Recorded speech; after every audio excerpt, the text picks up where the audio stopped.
All right, hello to all the Giants fans in the Slovak Republic and Czechia. This is Bobby Skinner of Talkin Giants, and I'm doing this interview for you guys. I'm excited. I love the way the game is growing internationally.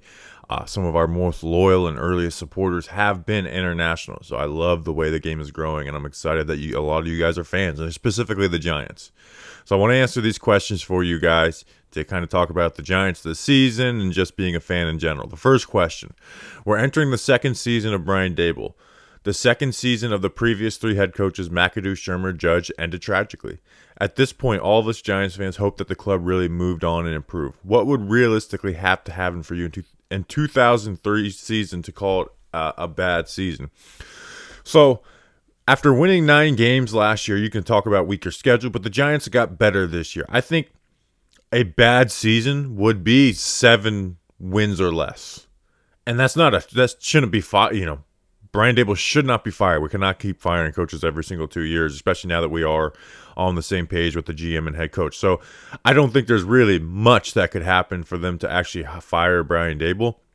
But for me, I have high expectations for this team where I think 7 wins, that's too low for you to walk away happy from this team. Now, obviously, a lot of different things. If Daniel Jones and Andrew Thomas get hurt, then the expectations change. But the team as conformed should absolutely be winning 9, 10 games, and hell, even 11 maybe. So I think 7 wins or less, and then and also you'd have to look at how the team handled not winning as much, right? Like how do they handle that adversity? So that's what I would say. Question number 2. Let's be more optimistic now. Despite the departure of some players, Julian Love, we probably see the Giants 2023 as a better team than a year ago. In which position do you see the Giants being significantly stronger than a year ago? I mean, I think you just go and look at their 2 biggest moves. The Darren Waller. And I think Darren Waller just makes everyone on offense better. You go from Daniel Bellinger, who had a good rookie season, but essentially the lowest starting tight end receiving numbers in the NFL, to Darren Waller, who is the second best receiving tight end in the NFL after Travis Kelce. We saw it in the preseason game the other night. He was targeted and he was catching a lot of passes in only one drive. So I think Darren Waller, just because he's such an amazing player, but maybe just big improvement from weakness to a strength, is linebacker. The Giants linebacker play was very, very bad last year. You go out and sign Bobby Okereke. He can fly around to the ball, make a bunch of tackles, make run stops, do some good stuff in coverage. I think that might be the biggest, just from bad to good upgrade. And I think the wide receiver core as a whole is a lot better. It's not a huge upgrade, but I think it's just a lot more balanced and you can trust it a lot more. Question number 3. If you had to choose one player from this group of players, Kayvon Thibodeau, Evan Neal, Daniel Bellinger, Xavier McKinney, who would make a significant qualitative step up? Who would you choose? In other words, whose significant improvement of play would be the most important for the quality of the team, the entire team, and why? This, for me, has to be Evan Neal, right? McKinney's got a baseline of a good player. Kayvon is a solid pass rusher his rookie year. We're looking for a big year 2 jump. Evan Neal was one of the worst offensive tackles in the NFL as a rookie. So him taking a step forward, just that investment of the 7th overall pick becomes a very, very big investment. And if Evan Neal becomes good, it allows you to do so many more things and as a passing offense that they just weren't able to do. Where coaching can really stand out is when you have protection, because then you can attack defenders. You can put defenders in conflict down the field, and it creates big plays. Where if Evan Neal is struggling like he did last season, you can create big plays, but you're limited in the ways that you do it, and you kind of have to take advantage of every opportunity. And we saw the Giants played a ball control offense last year because of the issues of Evan Neal and some of the other offensive linemen. But for me, it just has to be Evan Neal. And then you would have, if he gets good, you may have the best tackle duo in the NFL in Andrew Thomas and Evan Neal. So my answer is Evan Neal. Question number 4. There's a lot of talk about the quality of the Giants coaches. Daboll is coach of the year. Wink is a legend. Kafka is a rising star. But a lot of it was made possible by the work of Joe Schoen. In less than 2 years, he made many difficult and great decisions. If you had to pick what you think are Joe Schoen's top 3 decisions besides getting Daboll, what would they be? So getting Daboll probably is the best decision for Joe Schoen. My top 3, though, number 1 is getting out on Kadarius Toney as early as he could. You got out on Kadarius Toney, and then you turn those 2 picks into Darren Waller and Trey Hawkins, who you're going to, a 6th-round pick who's going to be a starting corner for them. We'll see how good he is.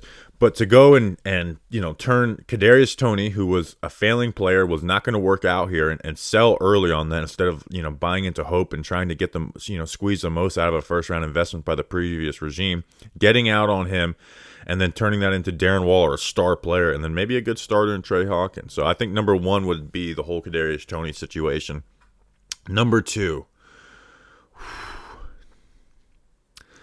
I'm going to package it together. Getting John Michael Schmitz at 57, and then as soon as that happened, working the phones to see when you could trade up to get Jalen Hyatt. Because if the Bears would have taken JMS at pick 56, they were very happy taking Jalen Hyatt. So you got 2 guys who you wanted in the 2nd round, and you got them in the 2nd and the 3rd. I think Jalen Hyatt is someone that they were actually considering maybe at the 1st round if things didn't break the right way or they traded back.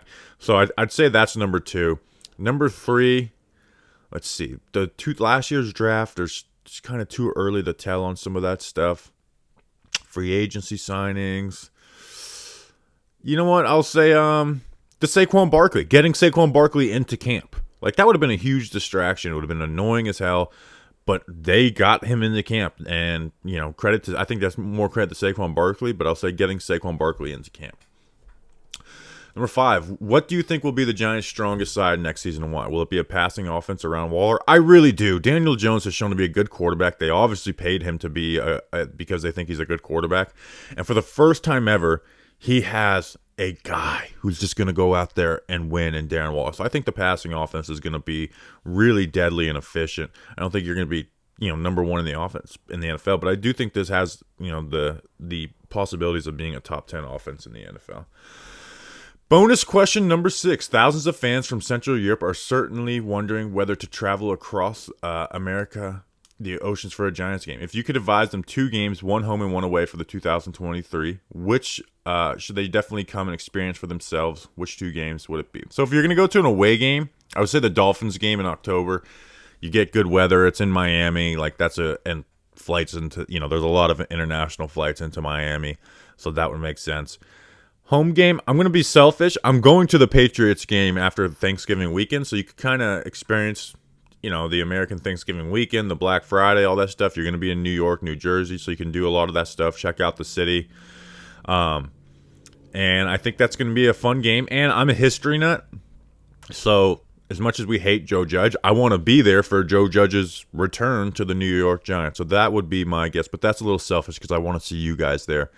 Also, the Big Blue UK guys are going to be there trying to do a show, so I'm selfish and I want to see all of you guys. So appreciate you guys talking Giants versus the world. I really appreciate you guys having me do this. Let's go Big Blue.